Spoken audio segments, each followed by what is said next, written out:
Une semaine de tensions et de bouleversements au Sénégal. Arrestations, tragédies et rebondissements politiques. Cette semaine a été marquée par une série d'événements qui ont secoué le Sénégal.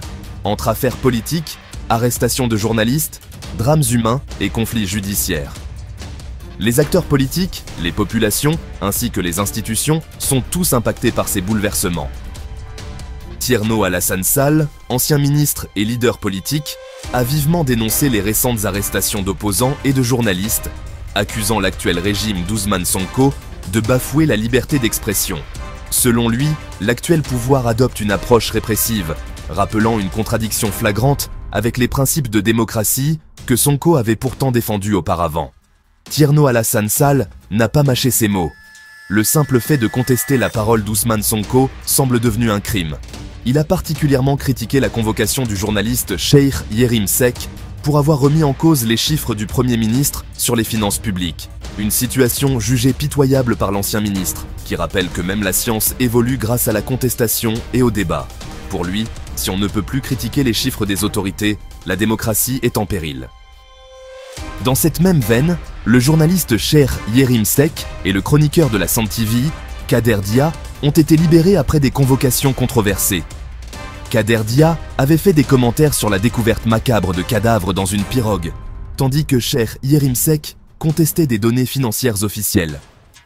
Cette vague de libération s'est étendue au leader du mouvement, Guem Sabop, Bougane Gueye Dany, qui avait également critiqué les chiffres financiers avancés par Ousmane Sonko. Ces arrestations, bien que classées sans suite, ont mis en lumière la fragilité des libertés publiques dans le contexte politique actuel. Du côté politique, deux figures ont choisi de se retirer des législatives de novembre 2024. D'abord, Abdoul Mbaye, ancien Premier ministre et leader de l'ACT, qui a annoncé son retrait pour laisser la place à la jeunesse. Selon lui, il est temps de passer le flambeau aux nouvelles générations. Dans un élan similaire, Moussa Bokar Thiam, ancien ministre et maire de Ourossogui, a également retiré sa candidature, citant des réflexions personnelles et son désir d'éviter des conflits internes dans son parti. Il a toutefois fait une prédiction troublante, ces élections seront remportées par l'opposition. Sur le plan social, des tragédies ont également secoué la population. À Tobor, un accident tragique a coûté la vie à une jeune femme, fauchée par un minibus. Cet événement a déclenché une colère vive chez les habitants, qui ont érigé des barricades pour protester contre les excès de vitesse sur la RN4. Par ailleurs, un drame familial s'est déroulé à Port-au-Khan, où un garçon de 12 ans a été tué par balle accidentellement par son frère de 14 ans, manipulant une arme à feu.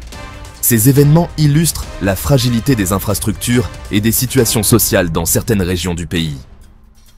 En matière de sécurité, les autorités ont arrêté un Sierra-Léonais à la Médina avec 25 boulets de couche, une drogue de synthèse en pleine expansion. Le jeune homme de 22 ans a été placé sous mandat de dépôt pour détention et usage de drogue, rappelant les défis sécuritaires liés au trafic de stupéfiants dans les quartiers populaires. Sur le plan judiciaire, Ahmed Khalifa Niasse a annoncé une plainte contre Fadilou Keïta, directeur de la Caisse de dépôt et de consignation, et sa mère, Nafi Ngom Keïta.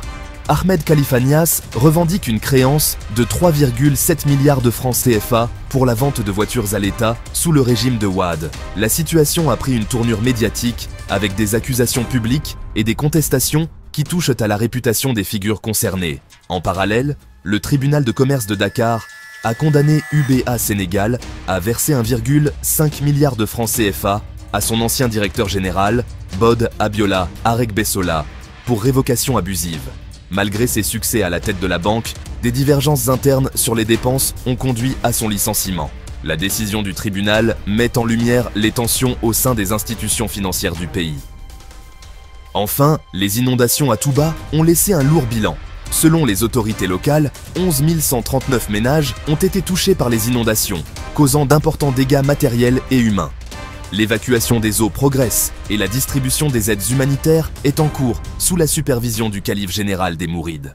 Une lueur d'espoir pour les familles sinistrées, alors que le pays fait face à des défis climatiques de plus en plus fréquents.